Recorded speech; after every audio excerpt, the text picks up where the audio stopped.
તારીખ 26ની આસપાસમાં પવનની ગતિ વધુ રહેવાની શક્યતા રહેશે. 40 કિલોમીટરની ઝડપનો ક્યાંક પવન ફૂંકાશે.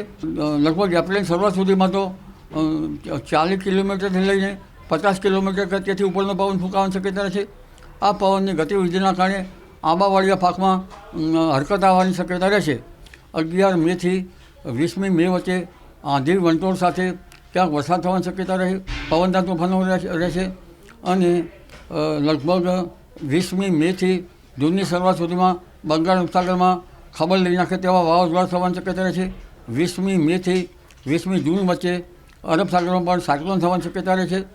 અને 8મી જૂનથી અરબ સાગરમાં પવનનો બદલાવાની શક્યતા રહેતા 8મી જૂનથી 20મી જૂન વચ્ચે પણ અરબ સાગર સક્રિય થવાની શક્યતા રહેશે. વરસાદના અંગે જોઈએ તો 75 વરસાદ થવાની શક્યતા રહેશે.